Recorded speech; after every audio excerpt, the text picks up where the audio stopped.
મિત્રો કોઈ પણ ગુજરાતી વાક્યનું ટ્રાન્સલેશન આપણે ઇંગ્લિશમાં કરવું હોય તો ઘણીવાર ફાફા પડે છે. કયો શબ્દ ક્યાં વાપરવો? એમિઝાર વાપરવાનો તો હેવેજ વાપરીને બેઠા હોય, આપણે ડુડઝ વાપરવો હોય તો ડીડ વાપરીને બેઠા હોય, વોઝવર વાપરવાનો ત્યાં આપણે કંઈક અલગ જ વાપરીને બેઠા હોય. હા, આપણે દિલથી સાચું જ બોલવું હોય પણ બોલાઈ જાય છે બાય મિસ્ટેક ખોટું. તો આ મને ખબર કેમ પડશે કે પ્રોપર ટ્રાન્સલેશન માટે પ્રોપર આ જ વર્ડ્સ વાપરવાના. બસ એ જ વસ્તુ હું તમને શીખડાવી દઉં. આજના લેક્ચર પછી ભૂલ ન પડે એવી ગેરંટી છે તમને. બટ તમારે એક જ વસ્તુ કરવાની છે, વિડીયોને અંત સુધી જોવાનું છે. એવી ટ્રાન્સલેશન ટ્રીક લઈને આવ્યો છું કે આજ પછી તકલીફ ના પડે એ મારી જવાબદારી છે. શરૂઆત કરીએ. હું વિજય નાકિયા સ્વાગત કરી દઉં છું તમારું બધાનું. વિડીયોને લાઈક કરી દો પહેલા અને ચેનલને સબસ્ક્રાઇબ કરી દો અને તમારા મિત્રો સુધી શેર નથી કર્યું શેર કરી અને કમેન્ટ બોક્સમાં એક રોયલ કલરનો હાર્ટ છે ને મૂકી દેજો, મજા આવી જશે તમને. જો ઓકે, તો શરૂઆત કરીએ આજના સરસ મજાના ટ્રાન્સલેશન ટ્રીક. ગુજરાતીનું અંગ્રેજી ફક્ત સેકન્ડમાં થઈ જશે એ મારી જવાબદારી છે. તો શરૂઆત કરીએ. સૌથી પહેલા સાહેબ તમને અહીંયા ઘણી બધી વસ્તુ એવી આજે કરાવવાનો છું કે જે આજ સુધી મેં શીખવાડેલી નથી. આ ફર્સ્ટ ટાઈમ ઓન યુટ્યુબ. હવે ધ્યાન રાખજો સાહેબ. હવે તમને કોઈ પૂછે કે ડોગ એટલે, તો તમે શું કહેશો? બિલાડી કહેશો? નહીં કહો, કૂતરો જ કહેશો. કહો છો ને? હું એમ કહું વોચ એટલે ઘડિયાળ જ કહેશો તમે, અથવા તો જોવું જે પ્રમાણે કીધું એ પ્રમાણે કહેશો તમે. ઓકે, હેન્ડ એટલે પગ કયો, નહીં હાથ જ કહેશો. એ વસ્તુની આપણને શું કામ ખબર છે? કારણ કે આપણને એ વસ્તુ વધારે ને વધારે વાર રિપીટ થઈ છે અને પ્રોપર આને હેન્ડ જ કહેવાય એ આપણને ખબર છે.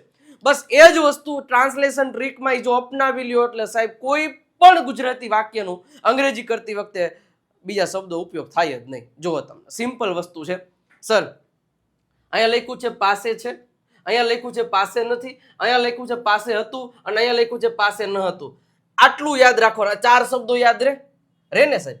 જો આપણે ઘણી વાર અંગ્રેજીમાં બોલીએ છીએ. મારી પાસે ખુરશી છે, મારી પાસે ટેબલ છે, મારી પાસે દરવાજો છે, મારી પાસે પૈસા છે, મારી પાસે સમય જ નથી, અમારી પાસે કાર જ નથી. હા, અમારી પાસે બંગલો હતો, અમારી પાસે કાર હતી, અમારી પાસે કાર જ ન હતી. જોયું? તો એમાં આ શબ્દો આવ્યા, પાસે છે, પાસે નથી, પાસે હતું ને પાસે ન હતું. હવે આ શબ્દો આવે ત્યારે કયા શબ્દો વાપરવાના ગુજરાતીથી ઇંગ્લિશ કરવામાં ધ્યાન રાખી લ્યો. જ્યારે પણ તમને કોઈ ગુજરાતી વાક્યમાં પાસે છે એવું આવે તો એમાં હેવ અને હેઝ માંથી જ કોઈ એક શબ્દ વાપરવાનો હોય. હવે ક્યારે કયો શબ્દ વાપરવો એ સમજાવું તમને. પાસે નથી તો એના માટે કા ડોન્ટ અથવા તો ડઝન્ટ અને પ્લસ હેવ વાપરવાનું હોય. પાસે નથી એવું કે ત્યારે.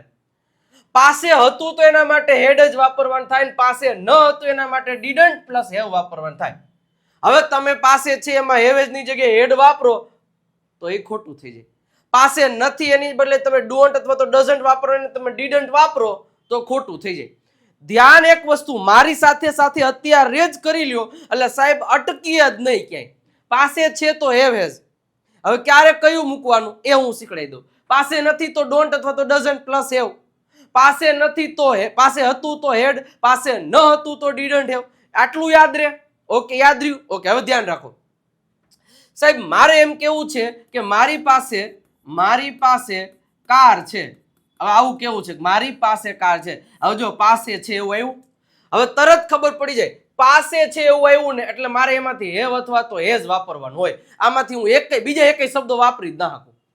રેડી? આટલું યાદ રહી ગયું. હવે સાહેબ આપણે શીખાચીક સબ્જેક્ટ હોય એની બાજુમાં હેવ અથવા તો હેઝ અને એની બાજુમાં ઓબ્જેક્ટ, આ એની વાક્ય રચના છે. આપણે આવું આગળના લેક્ચરોમાં શીખી ગયા છે. નથી જોયું તો જોઈ લેજો. હવે મારી એટલે થાય આઈ. હવે આઈ સાથે હેવ કે હેઝ. હવે ધ્યાન રાખવાનું અહીંયા કર્તા તરીકે જ્યારે આઈ, વી, યુ, ધે, હી, ધે અને બહુવચન નામ આપ્યું હોય તો ત્યારે શું મૂકવાનું? હેવ. અને હેઝ ક્યારે આવે તો કે હી, શી, ઈટ અને કોઈ પણ એક વચન નામ જ્યારે અહીંયા કર્તા તરીકે આપ્યું હોય તો અહીં હેઝ વાપરવાનું અને આઈ, વી, યુ, ધે હોય ત્યારે હેવ વાપરવાનું. તો મારી પાસે છે એટલે હું શું વાપરીશ? I have. હવે આઈ હેવ હવે શું છે? પાસે છે એટલે આઈ હેવ થઈ ગયું. મારી પાસે છે આનો મતલબ એવો થાય આ મારું આઈ પાસે છે એટલે હેવ. હવે કાર એટલે અકાર મૂકી દઉં. હવે આમાં કોઈ દી ભૂલ પડે? ના પડે. સાહેબ સેમ વસ્તુ આ પાસે હતું. હું એમ કહું કે મારી પાસે કાર હતી તો હેડ બધાય સાથે આવે તો આઈ હેડ એટલે કે મારી પાસે હતી a car, a car. Simple. આ બે વસ્તુ સાથે શીખી લેજો. મારી પાસે છે તો આઈ હેવ, મારી પાસે હતું તો આઈ હેડ. હવે તેણી પાસે કાર છે તો તેણી પાસે હોય તો શી હેઝ થઈ જશે, શી હેઝ અ કાર. અને તેની પાસે કાર હતી તો આપણને યાદ હોવું જોઈએ શી સાથે હેડ, હેડ બધાય સાથે લાગે, શી હેડ અ કાર. યાદ રહી ગયું? સિમ્પલ છે, કાંઈ અઘરું નથી. મારી પાસે છે તો આઈ હેવ, વી હેવ. જો આ યાદ રાખો, મારી પાસે છે આઈ હેવ, મારી પાસે, અમારી પાસે છે વી હેવ, તમારી પાસે છે યુ હેવ, તેઓ પાસે છે ધે હેવ, અને રામ અને શ્યામ પાસે છે તો રામ એન્ડ શ્યામ હેવ. તેની પાસે છે હી હેઝ, તેની પાસે છે શી હેઝ. કોઈ વસ્તુ, વ્યક્તિ, પ્રાણી, પશુ પક્ષી પાસે હોય તો એની પાસે તો ઈટ, અને રામ પાસે છે તો રામ હેઝ. બસ બાકી જે છે એ અહીં લગાડી દેવાનું. હવે આ ટ્રાન્સલેશન ટ્રીક, કોઈ પણ વાક્ય આપો. મારી પાસે ટેબલ છે, આઈ હેવ અ ટેબલ. અમારી પાસે કેમેરો છે, વી હેવ અ કેમેરા. તેની પાસે પર્સ છે, શી હેઝ અ પર્સ. તેઓ પાસે લાયસન્સ છે, દે હેવ અ લાયસન્સ. તેઓ પાસે આધાર કાર્ડ છે, દે હેવ આધાર કાર્ડ. અમારી પાસે આધાર કાર્ડ છે, વી હેવ આધાર કાર્ડ. અમારી પાસે આધાર કાર્ડ હતું તો વી હેડ આવશે, ત્યાં વી હેવ નહીં કહેવાનું. તેની પાસે હતું તો શી હેડ, કારણ કે પાસે હતું તો હેડ વાપરવાનો. ટ્રાન્સલેશન ટ્રીક હાવ હેલી, કાંઈ અઘરું નથી. બીજું શું કીધું કે ડોન્ટ અથવા તો ડઝન્ટ પ્લસ હેવ ક્યારે મૂકવું, ડીડન્ટ હેવ ક્યારે મૂકવું. અહીંયા પાસે છે અથવા તો પાસે હતું એના માટે હેડ વાપર્યું, પાસે નથી તો એના માટે ડોન્ટ પ્લસ હેવ આવે, અને પાસે ન હતું તો ડઝન્ટ પ્લસ હેવ આવે. હવે ક્યારે ડોન્ટ મૂકવું ક્યારે ડઝન્ટ મૂકવું એ વસ્તુ શીખી લે. આટલું ક્લિયર? ઓકે. હવે જુઓ, હવે સર સેમ વસ્તુ ડોન્ટ કોની સાથે આવે આટલું ક્લિયર થઈ ગયું એટલે આને હું કાઢી નાખું છું. રેડી? આટલું રેડી થઈ ગયું. હવે સાહેબ ડોન્ટ કોની સાથે આવે તો કે આઈ, વી, યુ, ધે, અને બહુવચન નામ હોય તો એમની સાથે ડોન્ટ આવે, અને હી, શી, ઈટ, અને કોઈ પણ એક વચન નામ હોય તો એની સાથે ડઝન્ટ આવે. હેવ બધાય સાથે. હવે આમાં હેઝ નું આવે, એ ધ્યાન રાખવાનું. ડઝન્ટ આવી ગયો એટલે એની સાથે ડુવન્ટ હેવ, ડઝન્ટ હેવ જ આવે, કોઈ દી ડઝન્ટ હેઝ ના આવે, ધ્યાન રાખવાનું. હવે સર જોજો, મારી પાસે છે તો આઈ હેવ. હવે મારી પાસે નથી, હવે આપણે એમ કેવું હોય કે મારી પાસે કાર નથી. હવે મારી પાસે નથી એટલે સમજી લેવાનું, મારું એટલે આઈ સાથે ડોન્ટ જ આવે. આપણે અહીં લખ્યું છે આઈ, વી, યુ, ધે સાથે ડોન્ટ, તો આઈ ડોન્ટ હેવ, શું નથી? A car. મારી પાસે કાર નથી. અચ્છા, તેની પાસે કાર નથી તો શી સાથે ડઝન્ટ મૂકવાનું. She doesn't have a car, she doesn't have a car. Simple વસ્તુ છે સાહેબ, કાંઈ અઘરું નથી. પાસે નથી કહું છું, પાસે ન હતું ને એમાં આપણે ઘણીવાર ડોન્ટ હેવ ને ડઝન્ટ હેવ કરીએ છીએ. પણ સર મારે કેવું છે કે પાસે ન હતું એમાં તમે ડોન્ટ કઈ રીતે ન હતું એના માટે ઓલવેઝ યાદ રાખવાનું છે મારી પાસે કાર ન હતી, મારી પાસે કાર ન હતી. તો હંમેશા યાદ રાખજો, પાસે ન હતી એના માટે ઓલવેઝ ડીડન્ટ હેવ જ આવે. મેં એટલે જ આ શબ્દો કીધા છે કે આ શબ્દોને યાદ રાખી લ્યો સાહેબ, એટલે કાંઈ તકલીફ પડે નહીં ભાઈ. તો શું છે? મારી પાસે કાર ન હતી તો આઈ ડીડન્ટ હેવ. શું થશે? I didn't have a car. I didn't have a car. બોલો તો શું થશે? I didn't have a car. હાવ હેલું હે કાંઈ. I didn't have a mobile. મારી પાસે મોબાઈલ ન હતો. I didn't have a chair. મારી પાસે ચેર ન હતી. ધ્યાન રાખજો, ડોન્ટ, ડઝન્ટ, ડીડન્ટ ભેગું ન થાય. આ બે અલગ છે, આ પણ અલગ છે. આ બે અલગ છે, આ પણ અલગ છે. તો ધ્યાન રાખવાનું છે. મારી પાસે સમય ન હતો તો આ મુકાય ડોન્ટ હેવ ટાઈમ નહીં, આઈ ડીડન્ટ હેવ ટાઈમ. કારણ કે ડીડન્ટ હેવ એટલે પાસે ન હતું, અને ડોન્ટ હેવ અથવા તો ડઝન્ટ હેવ એટલે પાસે નથી. કોની પાસે નથી એનું નામ અહીંયા લખો. શું નથી એ અહીંયા લખો. બસ વાર્તા પતી ગઈ. આટલી જ વસ્તુઓ તમારે સિમ્પલી સમજવાની છે સાહેબ. કોઈ પણ આવું વાક્ય, આ 4 શબ્દોમાંથી જીવનમાં કોઈ વાક્ય આવે એટલે અટકવા ન જોઈએ. અને આને કહેવાય સાચી ટ્રાન્સલેશન ટ્રીક. અને આ એક વખત સમજવાનું હોય. હવે દુનિયાનું કોઈ પણ સેન્ટેન્સ કે મારી પાસે ઓલું હતું ને ફલાણું હતું ને ઓલા પાસે, ગમે એ હોય મૂકી દો ને વાક્ય બનાવી નાખો. મજા આવી હોય તો કોમેન્ટ બોક્સમાં લાલ કલરનું દીરડું મૂકી દેજો. વિડીયો લાઈક કરતા રહેજો. ઓકે, ચલો આગળ વધીએ. સેમ વસ્તુ શું તમારી પાસે છે અને શું તમારી પાસે હતું, એકની એક જ વસ્તુ છે. શું તમારી પાસે છે તો સિમ્પલ વસ્તુ છે ડુ યુ હેવ. આનો મીનિંગ શું થાય? Do you have. શું તમારી પાસે હતું તો એનો મતલબ થાય ડીડ યુ હેવ. હવે શું તમારી પાસે ફોન હતો તો શું તમારી પાસે ફોન છે તો do you have a phone. Simple વસ્તુ, do you have a phone. શું તમારી પાસે ફોન હતો તો શું થશે તો did you have a phone. Did you have a phone. Simple, કાંઈ અઘરું નહીં ભાઈ, કાંઈ અઘરું નહીં. Did you have a phone. શું તમારી પાસે છે તો ડુ યુ હેવ. શું તમારી પાસે હતું ડીડ યુ હેવ. પછી તમે અહીંયા બદલાવી શકો. માની લો કે તેણી હોય, શું તેણી પાસે ફોન છે તો અહીંયા ડઝ આવી જાય. તો does she have a phone. Does she have a car. અને ડીડ શી હેવ, અહીંયા ડીડ શી થઈ જાય. અરે સાહેબ કાંઈ નથી. કોઈને તમારો પ્રશ્ન પૂછવો, શું તમારી પાસે સમય છે તો ડુ યુ હેવ ટાઈમ. શું તમારી પાસે સમય હતો તો did. Did you have. Did અને હેવ એટલે શું થાય પાસે હતું પ્રશ્નાર્થમાં. અને ડુ અને હેવ અથવા તો ડઝ અને હેવ એટલે શું પાસે છે એવો મતલબ થાય. કોની પાસે છે એનું નામ અહીં લખી નાખવાનું, શું છે અહીં લખી નાખવાનું. તો સિમ્પલ વસ્તુ છે, કશું અઘરું છે અને હાવ હેલું છે. ઓકે, હજી 2-3 ટોપિક આવા નવા હું કરાવીશ. ટ્રાન્સલેશન ટ્રીક એટલે એ વસ્તુઓ છે કે જ્યારે કોઈ પણ પ્રકારનું સેન્ટેન્સ મારે બોલવું હોય તો મને એ વાક્યનો રસ ખબર પડવી જોઈએ કે આ મારે બનાવવાનું છે તેમાં આ જ વસ્તુ નખાય. મારે ચા બનાવવાનું છે તેમાં દૂધ ને ખાંડ ને એવું એમાં લીંબુ ન નખાય, નકર દૂધ ફાટી જાય ને ચા ભાવે નહીં. તો આવું કરવાનું. સમજી ગયા? મજા આવી? ઓકે, આગળ વધીએ સાહેબ આગળ વધીએ એની પહેલા સ્પોકન ઇંગ્લિશ બુક મંગાઈ લેજો તમારી પાસે નથી તો, કારણ કે આ બધી વસ્તુ ટ્રાન્સલેશન ટ્રીક થી લઈને બધું મેં દેવ સત્યમાંથી જ કાઢેલ છે અને મેં બધું એમાં જ લખેલ છે. તો 349 રૂપિયા પ્રાઇસ છે સાહેબ. આ નંબર ઉપર કોલ કરો, મેસેજ કરો અને અત્યારે જ તમારો ઓર્ડર બુક કરાવી દો. તમારા ઘર સુધી પહોંચાડી દેવાની જવાબદારી અમારી છે. 349 રૂપિયા પ્રાઇસ છે સાહેબ. આવો મોકો મુકાય નહીં. અને ગુજરાતની નંબર 1 બુક કહેવાતી હોય તો દેવ સત્ય છે. 5મા ધોરણથી લઈને કોઈ પણ ઉંમરનો વ્યક્તિ અંગ્રેજી શીખી શકશે આ બુકથી. એ હું તમને જવાબદારી આપું છું. અને સાથે સાથે એક બીજી જવાબદારી સાહેબ કે આમાં 35 થી વધારે ટોપિક તમને આપેલા છે ગુજરાતી ટુ ઇંગ્લિશ શીખવા માટેના. અને 3000 થી વધારે જે શબ્દો છે એ આપેલા છે. સાયલેન્ટ લેટરના નિયમો તમને આપેલા. એથી વધારે જોઈ હું તમારે એટલું તો જોઈ મંગાઈ લેજો. ઓકે, ચાલો આગળ વધીએ સાહેબ. હવે બીજી વસ્તુ, પાસે છે પાસે હતું, પાસે નથી પાસે ન હતું. શું તમારી પાસે છે તો એટલું થઈ ગયું ટ્રાન્સલેશન ટ્રીકમાં. બીજી પોઈન્ટ આ જોઈએ છે ને ઈચ્છા છે. હવે સાહેબ જોઈએ છે એટલે વોન્ટ અને વોન્ટ્સ, અને ઈચ્છા છે એટલે કે વોન્ટ ટુ અથવા તો વોન્ટ્સ ટુ. સાહેબ એ તો એનું થયું. અરે નથી થયું એનું. અહીંયા દેખો, અહીંયા શું છે ટુ, અહીંયા ટુ છે, આની જે નથી. હવે આની વાક્ય રચના જોઈએ છે ને એની વાક્ય રચના subject plus want plus object, વાર્તા પતી ગઈ. અહીંયા આની વાક્ય રચના સબ્જેક્ટ પ્લસ વોન્ટ્સ ટુ અથવા તો વોન્ટ ટુ પ્લસ V1 અને પ્લસ ઓબ્જેક્ટ આવે.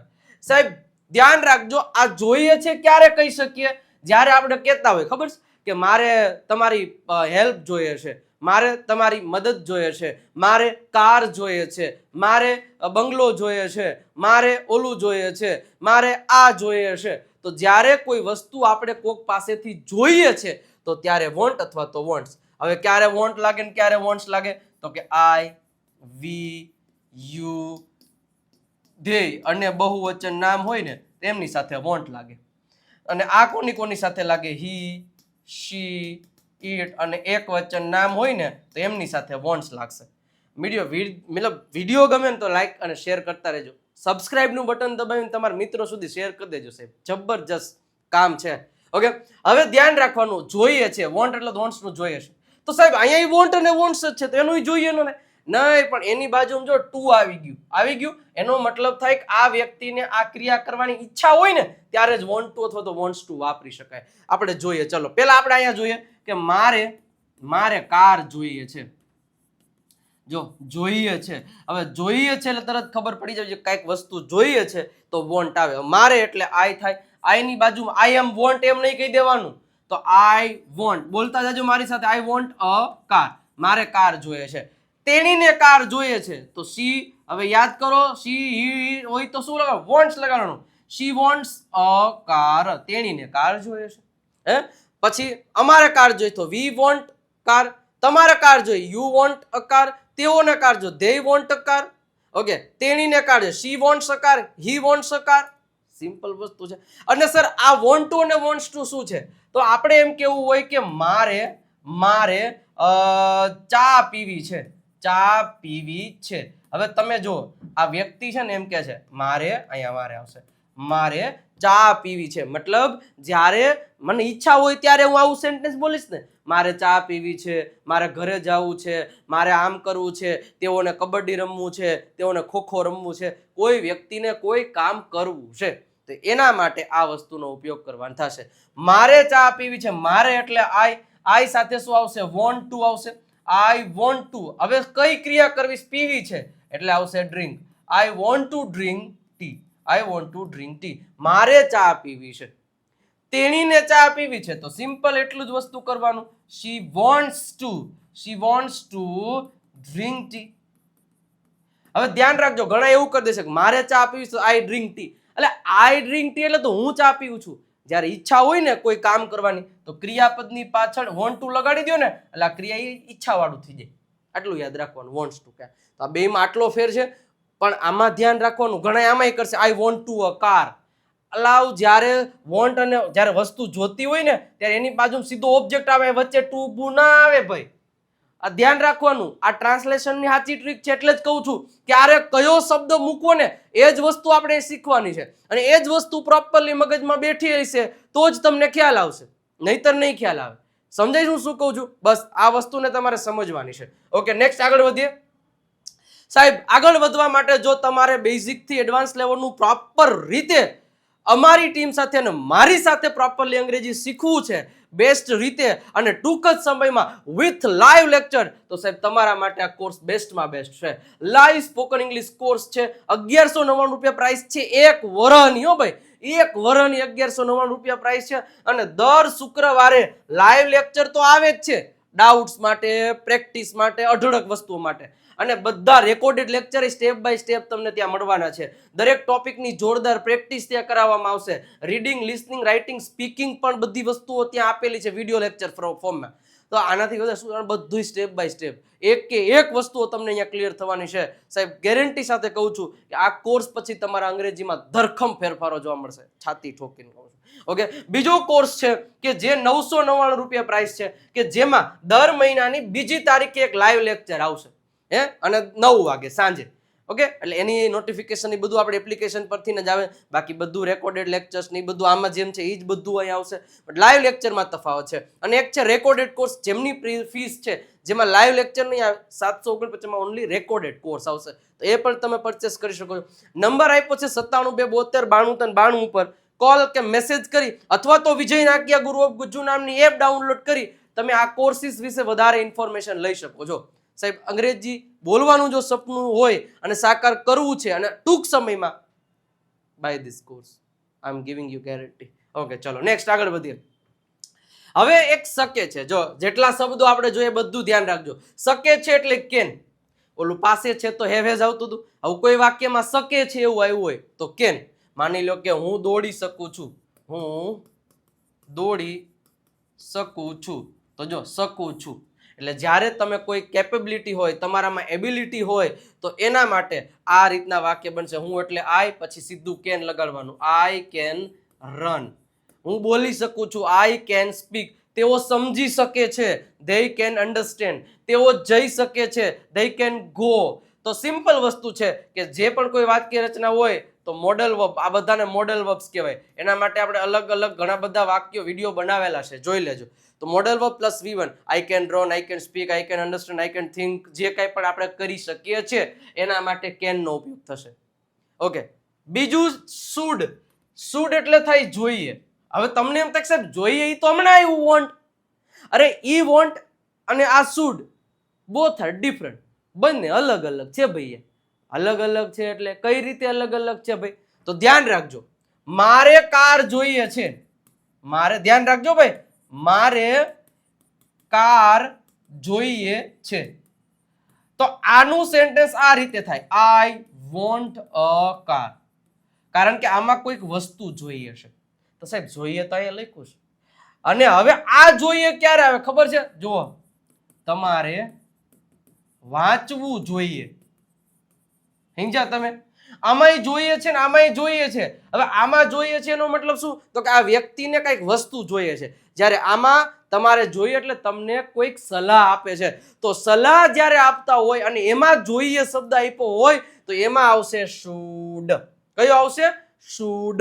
ધ્યાન રાખવાનું છે. તમારે વાંચવું જોઈએ તો તમારે એટલે યુ સાથે શુડ, યુ શુડ રીડ. તમારે વાંચવું જોઈએ. તમારે દોડવું જોઈએ, યુ શુડ રન. તેઓને ખાવું જોઈએ, they should eat. તેઓને જમવું જોઈએ, they should eat. તેઓને સમજવું જોઈએ, they should understand. ક્લિયર થઈ ગયું? સેમ વસ્તુ કુડ. કુડ એટલે કરી શક્યો. આનું ભૂતકાળ કહીએ તો આપણે નાનો કહી શકાય, હું વાંચી શક્યો. હું વાંચી શક્યો. મેં તમને શું કીધું છે? શબ્દોને જ પકડવાના છે એટલે એની પ્રેક્ટિસ તમે વધારે કરી લેશો એટલે એક વખતમાં મગજમાં બેસી જ જશે. એ મારી જવાબદારી છે. હું વાંચી શક્યો તો આઈ કુડ રીડ. હું દોડી શક્યો, આઈ કુડ. આમાં જોજો, હું દોડી શકું છું એટલે અત્યારે કરી શકું છું, હું કરી શકું છું. અને આ હું કરી શકતો તો કરી શક્યો તો કુડ. અને એક છે યુઝડ ટુ. સાહેબ આનો ઉપયોગ ક્યારે થાય ખબર? આપણે કોઈ કામ ભૂતકાળમાં બહુ કરતા હતા. સાહેબ અમે નાના હતા ને ત્યારે બહુ દોડતા, અમે આમ કરતા, અમે નિશાળે જતા, અમે આટલું કરતા. જ્યારે કોઈ કામ તમે ભૂતકાળમાં ટેવાયેલા હતા, માની લો કે અમે વાંચતા તો we use to read, we used to read. અને વાક્ય રચના શું થાય? સબ્જેક્ટ યુઝડ ટુ પછી તમે કઈ ક્રિયા કરવાથી ટેવાયેલા હતા ઈ. અમે દોડવા જતા અથવા તમે દોડતા તો we use two run, V use to speak, V use to eat, V use two, જેનાથી તમે યુઝ ટુ હતા. રેડી? તો આ ચારે ચાર શબ્દો પણ આ રીતે યાદ રાખવાના. તમારે એક શબ્દ ઉપર ફોકસ કરવાનું છે એટલે ક્યારેય તમે અટકશો નહીં. આગળ વધીએ સાહેબ. હવે 10 જેટલા પણ આપણે ટોપિક શીખ્યા એના આધારે તમને જો આઈડેન્ટિફાઈ કરતા આવડી જાય, ટ્રાન્સલેશન કરો કોઈ પણ વાક્યનું, તો તમારે શું જોવાનું છે મને યાદ કરાતો સાથે સાથે કોમેન્ટમાં લખતા જાજો કે પહેલાનો આન્સર આ થાય, બીજાનો આન્સર આ થાય, ત્રીજાનો આન્સર આ થાય. અમારે ચાવી જોઈએ છે. યાદ કરો સાહેબ, જોઈએ છે. બે શબ્દ આવ્યા, એક શુડ આવ્યું ને એક વોન્ટ આવ્યું. તો આમાં શુડ વાપરવું કે વોન્ટ? આમાં સલાહ દે છે? નહીં, સલાહ માટે શુડ આવે. તો અમારે એટલે આપણને ખબર પડી જાય કે ભાઈ વી, અમારે જોઈએ છે તો વી વોન્ટ. શું થશે? વી વોન્ટ ચાવી એટલે અ કી. વી વોન્ટ ટુ એ ન આવે કારણ કે આમાં ઈચ્છા નથી થતી, અમારે જોઈએ છે. બરોબર છે? અમારે જોઈએ છે. અમે કૂદકો મારી શકીએ છીએ. શકીએ હમણાં જ એવું શકીએ છીએ પ્રેઝન્ટમાં, શક્યો નથી, શકીએ છીએ. તો શકીએ છીએ એટલે સીધું આવી જાય વી ની સાથે કેન. અમે કોઈ કામ કરી શકીએ છીએ તો we can jump, we can jump. અમે કૂદકો મારી શકીએ છીએ. તેઓ પાસે પૈસા હતા. હવે હતા યાદ કરો, તેઓ એટલે ધ્યેય. હવે પાસે હતું, કયો શબ્દ વપરાય? ખબર પડી? હેડ. તરત લાઈટ થઈ જશે. ધે હેડ પૈસા એટલે મની, ધે હેડ મની. તેઓ પાસે પૈસા હતા. સિમ્પલ છે. મારે દરવાજો ખોલવો છે, મારે દરવાજો ખોલવો છે, ઈચ્છા થઈ ગઈ. દેખો તો શું થઈ ગયું? I want to, I want to open the door. I want to open the door. Simple છે, કાંઈ અઘરું નથી. શું તમારી પાસે છે? હા યાદ કરો, પાસે છે તમારી પાસે એટલે ડુ યુ સીધું. તો do you have a book? A book. Simple, તરત ખબર પડી જાય ને. આટલે જ કહું છું કે વિડીયોઝ બધાય પરફેક્ટ જોઈને હજી આગળ તમે જોતા જશો તો તમને ખ્યાલ આવતો જશે. તેઓને વિચારવું જોઈએ. હવે અહીંયા પાછું જોઈએ આવ્યું પણ યાદ કરો, સલાહ આપે છે. સલાહ માટે તો શુડ વપરાય છે. તો તેઓને વિચારવું જોઈએ તો they should think. તેઓને વિચારવું જોઈએ. ઓકે. તેની પાસે લાલ કાર નથી, તેની પાસે લાલ કાર નથી તો she does not have, she does not have. યાદ કરો, પાસે નથી માટે does not have અથવા તો doesn't have કહી શકો ને. તો she does not have a red car. Simple, તરત ખબર પડી જાય. ઓકે. અમારી પાસે મોબાઈલ ન હતો, પાસે ન હતો તરત યાદ આવે didn't have. ઓકે. તો અમારી એટલે વી થશે. તો we didn't have a mobile. તરત ખબર પડે? યસ પડે. શું કામ ના પડે? અમે ચા બનાવતા, અમે એટલે વી, બનાવતા યાદ કરો, યુઝડ ટુ હમણાં શીખા. We use to make tea, make tea, અમે ચા બનાવતા. તેઓ કોલ કરી શક્યા, તેઓ એટલે they કોલ કરી શક્યા, તો they could કરી શક્યા એટલે they could call. સિમ્પલ વસ્તુ છે. તો હવે તમને એટલી ખબર પડે ને ક્યારે કેનો ઉપયોગ કરવો, આરામથી બની શકે. કોઈ વસ્તુ આમાં કાંઈ મહત્વની છે નહીં. તમને જોઈએ છે તરત ખબર પડી જાય, શકીએ છીએ તરત ખબર પડી જાય કે કયો શબ્દ વાપરવાનો. તો આ જ સાચી ટ્રાન્સલેશન ટ્રીક છે કે જેને તમે અપનાવતા રહેશો ને તો વધારે મજા આવશે. લાઈક કરી દો પહેલા અત્યારે મજા આવી હોય ને, અને દીરડું કોમેન્ટમાં, અને શેર તમારા મિત્ર સુધી, સબસ્ક્રાઇબ બટન આટલું કરવાનું છે. ઓકે, તો ચાલો સાહેબ પ્રેક્ટિસની વાત કરું અને તમારી પાસે આ બુક ના હોય તો સાહેબ પ્રેક્ટિસનો ખજાનો તમે ચૂકી રહ્યા છો એનો મતલબ આવો થાય. તો સાહેબ પ્રેક્ટિસનો ખજાનો એટલે ઇંગ્લિશ ચેમ્પિયન પીડીએફ કીટ સાહેબ બહુ જોરદાર કામ આપે છે. 3000 થી વધારે શબ્દો, 7000 થી વધારે સેન્ટેન્સની પીડીએફ અને 60 ડેઝની પ્રેક્ટિસ, બધી વસ્તુઓ છે અને સાથે સાથે વર્બની પીડીએફ છે. આ બધી વસ્તુઓ ફક્ત ને ફક્ત 417 માં નહીં 299 રૂપિયામાં જ ઉપલબ્ધ થઈ જશે. તો QR કોડ સ્કેન કરી 299 રૂપિયા ટ્રાન્સફર કરીને ડાયરેક્ટ તમે કરી શકો છો 97 272 93 92 ઉપર એનો સ્ક્રીનશોટ મોકલી દેવાનો, અથવા તો આ નંબર ઉપર તમે પેમેન્ટ કરી એનો સ્ક્રીનશોટ આ નંબર ઉપર વોટ્સઅપ કરી દેશો, તરત જ આ 4 PDF તમને વોટ્સઅપમાં મોકલી દેવામાં આવશે. તો જોઈ લેજો. સાથે સાથે વોટ્સઅપ ચેનલ પર નથી જોડાયેલા, આપણી ફ્રીમાં વોટ્સઅપ ચેનલ છે, તમને ખબર જ હશે. નથી ખબર તો કહી દઉં છું કે ડિસ્ક્રિપ્શનમાં લિંક આપેલી છે, અથવા તો 97 272 93 92 ઉપર એક હાઈનો મેસેજ મોકલશો એટલે તરત જ વોટ્સઅપ ચેનલ લિંક આવશે. ક્લિક કરીને ફોલોનું બટન અથવા તો જોઈનનું બટન દબાઈ દેજો. ટેલિગ્રામ તેમજ સાહેબ વિજય નાકિયા ઇંગ્લિશ ગુરુને ફોલો કરી દેજો ઇન્સ્ટાગ્રામ પર, કારણ કે ત્યાંથી આપણને ભરપૂર રીતે જોરદાર રીતે તમને રીલ્સ દ્વારા પણ અંગ્રેજી શીખવાડવામાં આવે છે. તો આ મોકો મૂકતા નહીં. અને આ લાગી કેવી ટ્રીક મને તમારે કોમેન્ટ મજા આવી કે નહીં? જોરદાર મજા આવી હોય તો તમે એક વખત લાઈક કરી દો, શેર અને સબસ્ક્રાઇબનું બટન દબાઈ દો. આવી નવી ટ્રીકો દ્વારા તમને તમારું અંગ્રેજી જે અઘરું લાગે છે ને એ એકદમ ફોફલું કરી દઈશ, એ મારી જવાબદારી છે. બટ જોડાયેલા રહેજો. મળીએ નેક્સ્ટ લેક્ચરમાં, ત્યાં સુધી આવજો ભાઈ, ટાટા.